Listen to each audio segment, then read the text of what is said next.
لله رب العالمين والعاقبة للمتقين ولا عدوان إلا على الظالمين وأشهد أن لا إله إلا الله وحده لا شريك له ولي الصالحين وأشهد أن محمدا عبده ورسوله وصفيه من خلقه وخليله سيد الأولين والآخرين اللهم صل عليه وعلى آله وصحبه ومن اتبعهم بإحسان إلى يوم الدين أما بعد.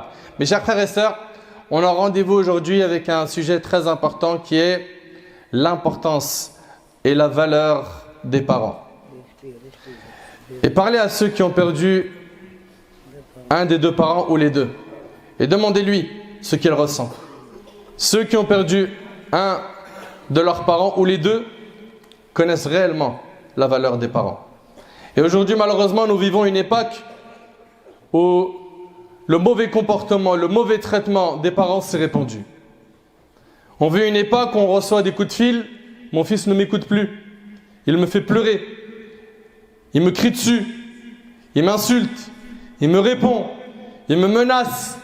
Et des fois, ça en arrive même à des coups. Une maman m'a appelé, elle m'a dit, mon fils frappe son père, qu'est-ce que je fais? Vous imaginez un petit peu? Donc aujourd'hui, remettons un petit peu les pendules à l'heure. Parce qu'il y a une grande ignorance sur la place qu'occupent les parents en islam. Certes, certains ont reçu des valeurs et certains connaissent ce que valent les parents.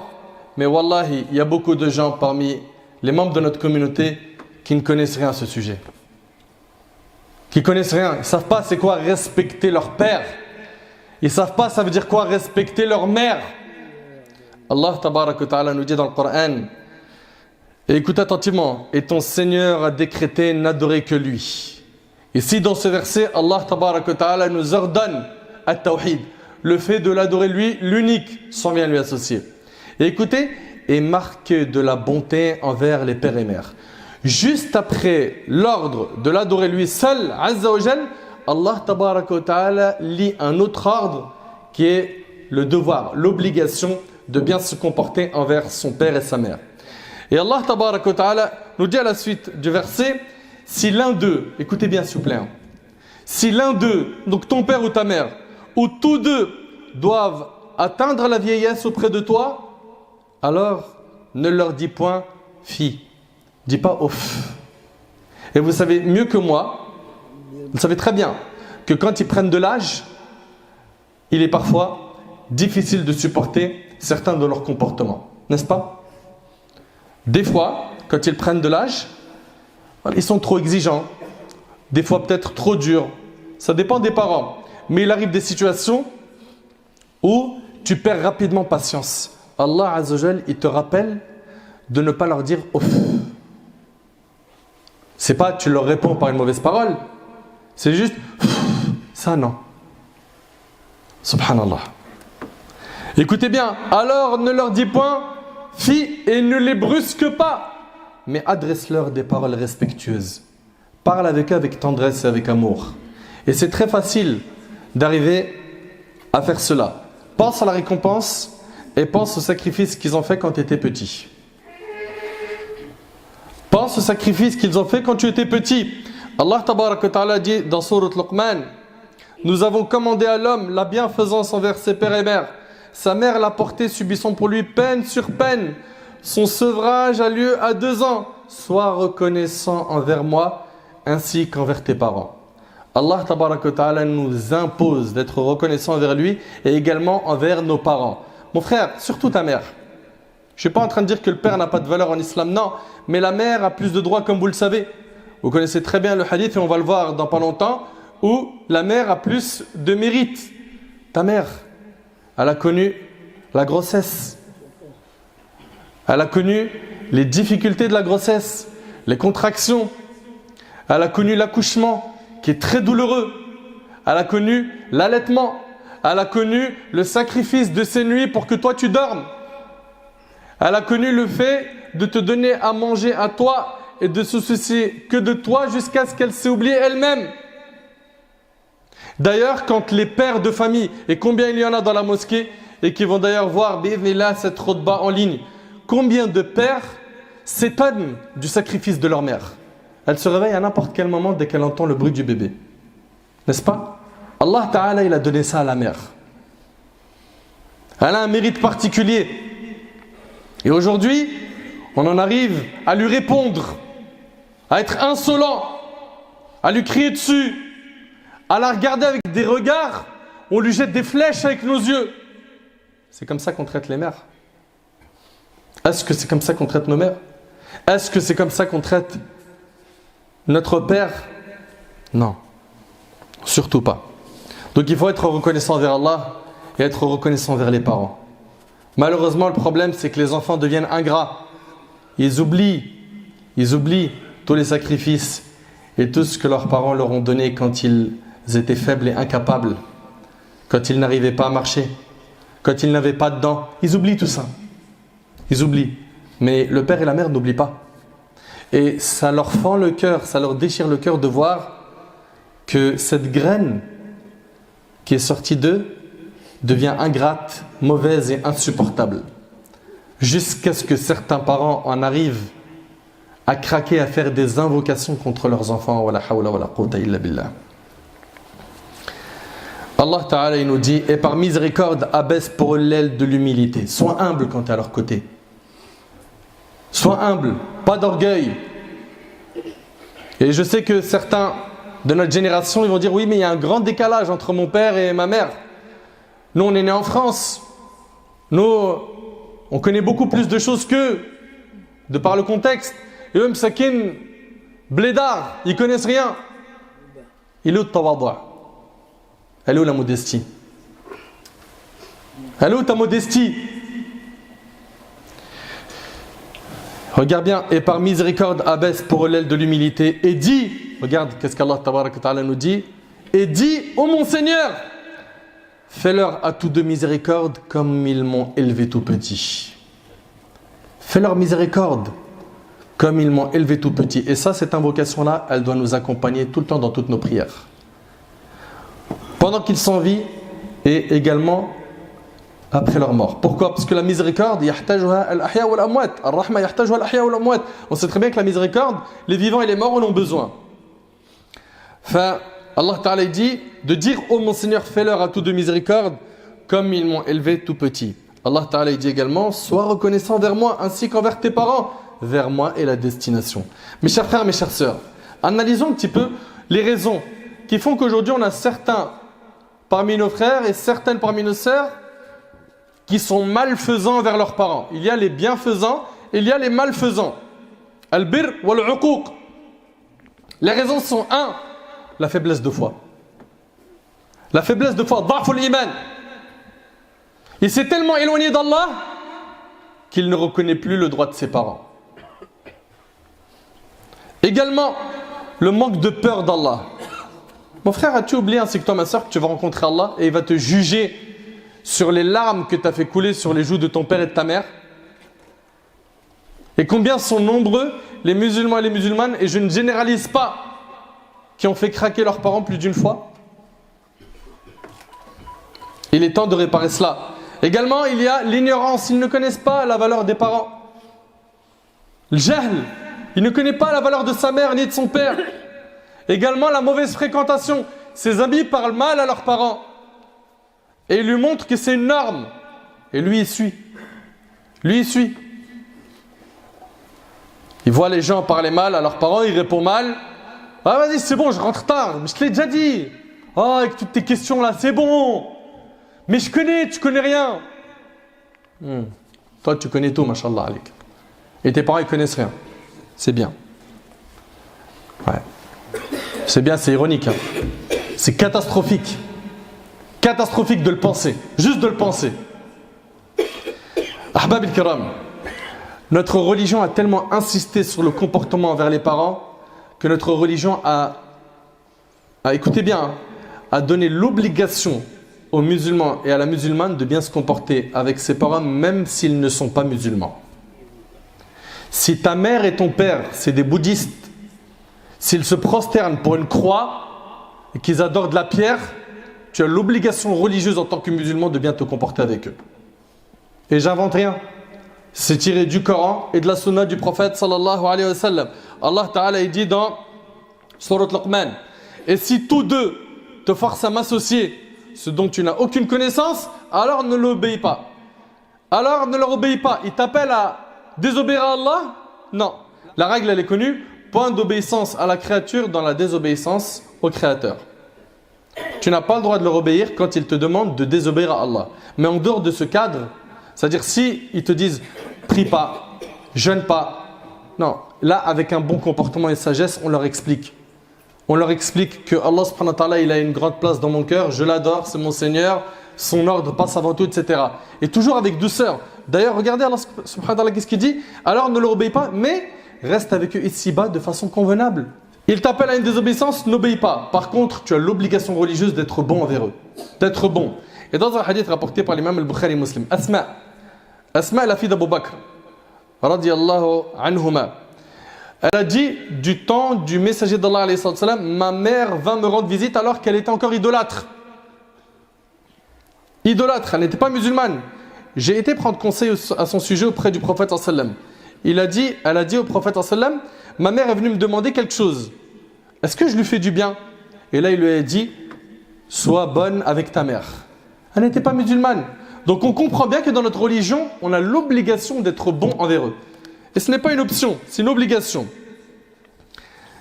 Par contre, il t'appelle à une désobéissance à Allah? Non. Il y a un hadith aussi qui est, subhanallah, ajib. Il est rapporté par l'imam al-Nasa'i selon Muawiyah ibn Jahim al-Sulami, radiyallahu anhu. Il raconte que Jahima vint trouver le prophète sallam et lui a dit, ô envoyé d'Allah, je viens te demander conseil car je compte prendre part aux expéditions du jihad. Le prophète sallam demanda, ta mère est-elle vivante? Oui, répondit-il. Et le prophète lui a dit, prends soin de ta mère car le paradis se trouve à ses pieds. Prends soin de ta mère car le paradis se trouve à ses pieds. Et c'est rapporté par Nasa'i. Et selon Abdullah ibn Amr, le prophète a dit, la satisfaction d'Allah est dans la satisfaction des parents. Et la colère d'Allah est dans la colère des parents. T'imagines, tu mets en colère tes parents, tu as mis en colère Allah. Tu satisfais tes parents, Allah Ta'ala il est satisfait de toi. Et dans un hadith, le hadith d'Ibn Omar, le prophète a dit, 3 personnes, Allah ne les regardera pas le jour du jugement. C'est-à-dire qu'il ne les regardera pas avec miséricorde. Parmi eux, le malfaisant envers ses parents. Le malfaisant envers ses parents. Et le hadith il est rapporté par Nasa'i et Al-Bazzar.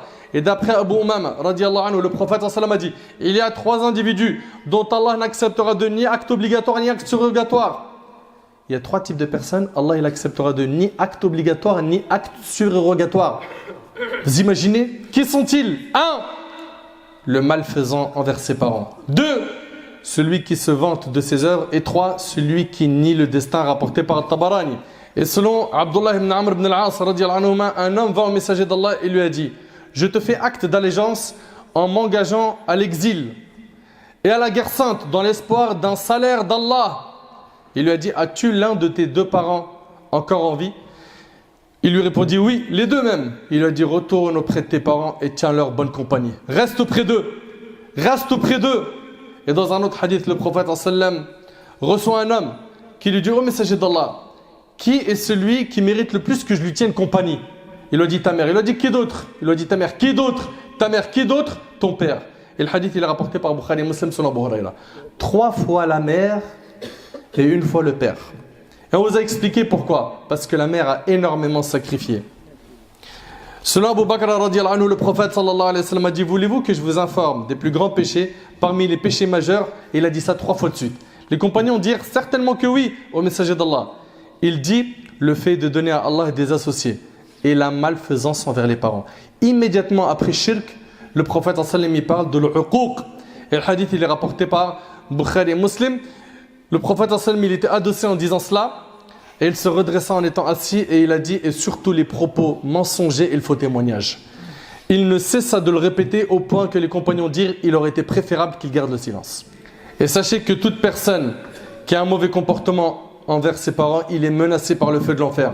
Selon Abdullah ibn Amr radiyallahu anhu, le prophète a dit, n'entre pas au paradis celui qui est malfaisant envers ses parents, rapporté par Nasa'i. Et rappelle-toi également que leurs invocations sont exaucées à tes parents. Dans le hadith rapporté par Tirmidhi selon Abu Huraira, le prophète sallallahu alayhi wa sallam a dit, 3 invocations sont exaucées sans aucun doute. Parmi elles, l'invocation du géniteur contre son enfant. Ton père, ta mère, il fait une dua contre toi, c'est chaud. C'est chaud. Ne dors jamais en ayant la colère de ton père ou de ta mère sur le dos. Va, répare ça rapidement avant qu'il ne soit trop tard. Et selon Abu Bakr radiyallahu anhu, le prophète sallallahu alayhi wa sallam a dit, il y a deux choses dont Allah accélère leur châtiment dans ce bas monde: l'injustice et la malfaisance envers les parents. C'est-à-dire quoi? C'est-à-dire qu'il y a deux choses, Allah il va te faire payer leurs factures sur terre obligatoirement. Sauf si tu te repens. C'est quoi? C'est l'injustice. Les injustes, ils payent ici avant de payer là-bas. Al-Dhulm, tu payes sur terre avant de payer là-bas, sauf si tu t'es repenti. Et également, la malfaisance envers les parents. Et vous savez, nos ancêtres, en parlant déjà des prophètes, ainsi que les compagnons, at-tabi'in, ils étaient exemplaires avec leurs parents. Regardez ici. Allah tabaraka ta'ala nous parle de Ibrahim alayhi salam et de Ismaïl, son fils. Allah Azza wa Jalla dit, nous lui fîmes donc la bonne annonce d'un garçon Ismaïl, longanime. Puis, quand celui-ci fut en âge de l'accompagner, il faut savoir qu'Ibrahim alayhi salam, il souhaitait avoir un enfant depuis longtemps. Et il l'a eu tardivement. Et quand il a eu cet enfant, quand il a commencé à grandir, Ibrahim a dit à son fils, oh mon fils, je me vois en songe en train de t'immoler. Il s'est vu en rêve en train de sacrifier son fils. Et comme vous le savez, le rêve des prophètes est une révélation, c'est une vérité. Il doit mettre en pratique cela. Et son père, qu'est-ce qu'il lui a dit? Il a dit, fais ce qui t'a été ordonné, ya Abi. Son fils lui a dit, oh mon cher père, fais ce qui t'est commandé. Tu me trouveras, s'il plaît à Allah, du nombre des endurants. T'imagines, regarde l'obéissance de l'enfant à son père. Il lui dit, c'est un ordre divin. Qu'est-ce que je fais? Et l'enfant lui dit, exécute. Également, regardez Ibrahim comment il parlait à son père, Azar, qui lui était un symbole du shirk. Son père, c'était quelqu'un qui était baigné dans le shirk.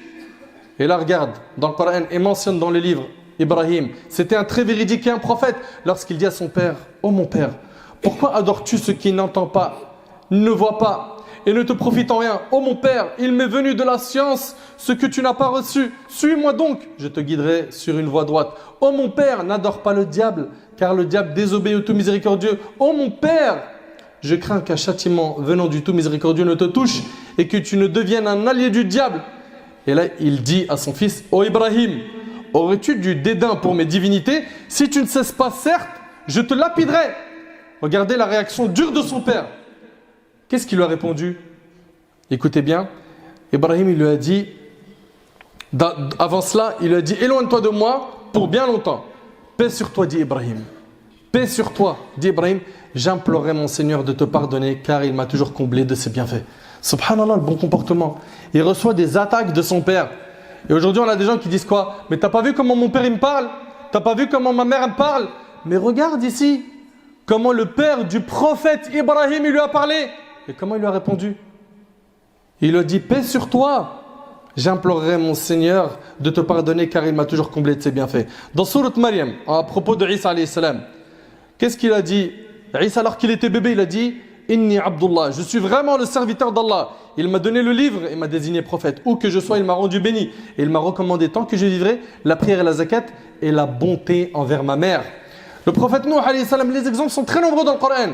Il a dit, Seigneur, pardonne-moi et à mes pères et mères et à celui qui entre dans ma demeure croyant ainsi qu'aux croyants et croyantes et ne fait croître les injustes qu'en perdition. On voit ici qu'il était bon, alayhi salam, lui ainsi que tous les autres prophètes. Rapidement, les compagnons et les tabi'in. Abu Huraira radiyallahu anhu, il sortit un jour de chez lui en direction de la mosquée car il avait faim.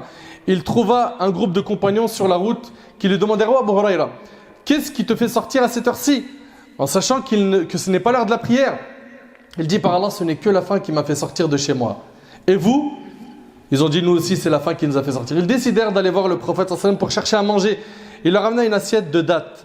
Il en donna à chacun deux dattes chacun. Vous imaginez, ils avaient très faim. Le Nabi sallam leur donne 2 dattes. T'imagines? Ça, c'était un repas pour un compagnon. 2 dattes. Tous les compagnons ont mangé les 2 dattes, sauf Abu Huraira. Il en a mangé une et il en a laissé une dans sa poche. Et là, le prophète sallam l'a vu et lui a demandé, pourquoi en as-tu mis une dans ta poche? Il a dit, car ma mère a aussi faim et j'ai voulu lui garder une date. Vous avez vu, une date? Toi, tu aurais dit, mais 2 dates, mais je les mange, ça va me chatouiller la gorge. Ça me fait rien, ça. Date. faut le lait, faut les briques, faut la shorba. T'es en mode Ramadan. Date, c'est pas un repas. Il en a gardé une pour sa mère. Allahu Akbar. Un homme va voir Abdullah ibn Omar, le compagnon radiyallahu anhu. Et ce dernier, il était à côté de la Kaaba. Il lui a dit, j'ai porté ma mère durant tout le pèlerinage. Ceux qui ont déjà fait le Hajj, ils savent que déjà rien que marcher tout seul, c'est difficile. Ou si tu as un petit sac à dos avec juste une bouteille d'eau, ça devient pénible un certain temps. Il a porté sa mère pendant le Hajj. Il a dit, est-ce que j'ai remboursé tout ce qu'elle m'a fait? Il lui a dit, tu n'as même pas remboursé une seule contraction des contractions de l'accouchement. Une contraction de l'accouchement, tu ne l'as pas remboursée. Haritha ibn Nu'man, le prophète sallallahu a dit, en dormant, j'ai rêvé que j'étais au paradis. Puis, j'ai entendu le bruit d'une personne qui lisait le Coran. J'ai demandé qui était cette personne. L'ange Gabriel a dit, c'est Haritha ibn Nu'man. Il a atteint ce niveau par la bienfaisance envers ses parents. Aïcha radiyallahu anha a dit, Haritha ibn Nu'man était parmi les meilleurs avec sa mère. Subhanallah. C'est impressionnant. Ici, vous avez également Abu al-Hassan Ali ibn al-Hussein, Zayn al-Abidin, radiyallahu anhuma. Wa radiyallahu anhum ajma'in. Lui, il était très généreux avec sa mère. Et subhanallah, on lui disait, mais pourquoi tu ne manges pas avec une seule assiette quand tu es avec ta mère? Pourquoi vous séparez le repas en plusieurs assiettes?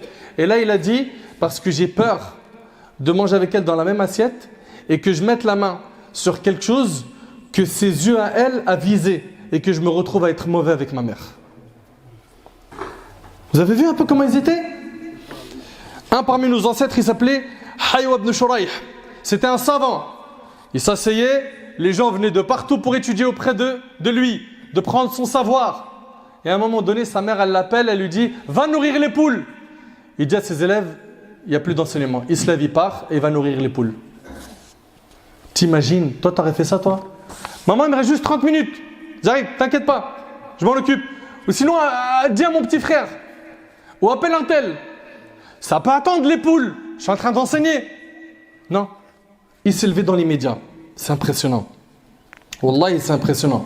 Kahmus ibn al-Hassan al-Tamimi, radiyallahu anhu, il rendit visite à sa mère et trouva un scorpion qui était chez elle. Il a couru pour attraper le scorpion et le tuer. Mais ce dernier s'est caché dans un trou. Alors il a commencé à taper avec sa main plusieurs fois pour tuer le scorpion. Et le scorpion de l'autre côté était en train de le piquer dans sa main. Le piquer. Et donc, il l'a tapé jusqu'à ce qu'il l'a tué. On lui demanda, mais pour quelle raison t'as fait ça? T'allais mourir. Il a dit, de peur que ce scorpion sorte la nuit et pique ma mère. Vous imaginez un petit peu? Wallahi, mes frères, c'est vous, mes sœurs, les histoires elles sont très nombreuses. Et c'est une khutbah et pas un séminaire. Il faut simplement qu'on tire des leçons de ce qu'on entend. Et en réalité, ce qui nous manque, ce n'est pas des histoires et des rappels sur le bon comportement envers les parents. Non, c'est ce qui nous manque de la mise en pratique. Un grand nombre d'entre nous sait que les parents, c'est quelque chose de très important. Mais la mise en pratique, elle est où? Et jusqu'à quand? Et jusqu'à quand cette science, on l'apprend pour faire son opposé? Ahbab al-Kiram, notre devoir envers eux, c'est de leur obéir tant qu'ils n'appellent pas au haram. Les aider au maximum, les respecter et être bienveillants envers eux. Parler avec eux de la meilleure des manières en choisissant les plus beaux mots, les plus doux, les plus mielleux. S'occuper d'eux quand ils vieillissent. Certains, malheureusement, ils les prennent et ils les envoient dans des maisons de repos. Non! Quand ils vieillissent et qu'ils en arrivent même à faire leurs besoins sur eux, tu dois être à leur service comme ils l'ont été quand tu étais bébé. Et eux, ils l'ont fait avec un espoir que tu vives longtemps. Ne le fais pas avec l'espoir qu'ils partent et qu'ils disparaissent. Ne sois pas comme ça. Également, Ahbab al-Kiram, après leur décès, leur faire des doigts. Le prophète sallallahu a dit que quand le fils d'Adam meurt, son œuvre s'arrête sauf dans 3 choses. Parmi elles, un enfant vertueux. Waladun salih yad'u lahu. N'est-ce pas? Un enfant vertueux qui fait doua pour eux. C'est rapporté par Muslim sur Abu Huraira. Et dans ce hadith, on a aussi as-sadaqa jariya. Fais des aumônes de Coran, un puits, ou des palmiers que tu vas planter, ou des mosquées ou autres, dans l'intention que cette aumône parvient aux défunts. De cette manière-là, tu auras aidé tes parents alors qu'ils sont dans leur tombe. Demande pardon à Allah pour eux. D'après Abu Huraira radiyallahu anhu, le prophète sallallahu a dit, certes l'homme sera élevé en degré au paradis. Alors il dira, comment ai-je obtenu cela? On lui dira, par la demande de pardon de ton enfant pour toi. Rapporté par l'imam Ahmed. Rembourser les dettes de leurs parents. Comme vous le savez, le prophète m'a dit, l'âme du croyant reste suspendue en raison de sa dette, tant que celle-ci n'est pas acquittée, rapportée par Ahmed selon Abu Huraira. Donc ils meurent, tu t'occupes de rembourser leurs dettes. Respectez vos parents s'il y a une incompréhension. s'il y a un décalage de génération, de culture, gagnez la confiance de vos parents. Pour cela, ne mentez pas, rendez-leur visite, appelez-les, réconciliez-vous avec ceux qui vous ont fait du tort parmi eux et rapprochez-vous un peu plus d'eux tant que vous êtes en vie et profitez d'eux. Un jour, vous allez regretter une seule assise où vous auriez pu vous asseoir juste boire un thé avec eux. Une assise. Le temps passe très vite. Et vous savez, chaque injustice, chaque chose qu'on fait, on la paiera un jour ou l'autre. Comme tu fais, on te fera. Dans un hadith, écoutez attentivement, selon Abdullah ibn Amr ibn al-As, un homme vint au messager d'Allah et lui a dit: je suis venu te prêter serment, mais j'ai laissé mes parents en pleurs. Le prophète sallallahu alayhi wa sallam lui a dit: retourne et fais-les rire comme tu les as fait pleurer. Tu les as fait pleurer, maintenant tu les fais rire. Donc, corrige le tir tant qu'ils sont en vie, et s'ils sont plus de ce monde, fais des doigts pour qu'Allah te pardonne et qu'il leur pardonne. Selon Abu Darda, un homme vint lui dire: j'ai une femme et ma mère m'ordonnent de la répudier. Il dit: j'ai entendu le messager d'Allah alayhi salatu wasalam dire: les parents sont la meilleure porte qui mène au paradis. Si tu veux, profite de cette porte ou n'en profite pas, rapporté par Tirmidhi. Tes parents, c'est des portes qui mènent au paradis. Des pieux prédécesseurs ont pleuré quand ils ont perdu un de leurs parents. On leur a dit: pourquoi tu pleures? Il a dit: il y a une des portes du paradis qui vient de se fermer. Tant qu'ils sont en vie, profite d'eux. Qu'Allah tabarak wa ta'ala fasse miséricorde à nos parents. Qu'Allah Azza wa Jalla les récompense pour tout le bien qu'ils nous ont apporté. Qu'Allah leur fasse miséricorde, qu'ils soient vivants ou morts. Qu'Allah leur pardonne les péchés. Qu'Allah subhanahu wa ta'ala leur accorde une bonne mort s'ils sont en vie. Et qu'Allah subhanahu wa ta'ala élargisse leur tombe et l'illumine s'ils sont plus de ce monde. Qu'Allah tabarak wa ta'ala leur accorde leur livre de la main droite. Et qu'Allah Azza wa Jalla les ressuscite en compagnie du prophète sallallahu alayhi wa sallam et qu'ils soient fait le Jannah au Firdaus al-A'la.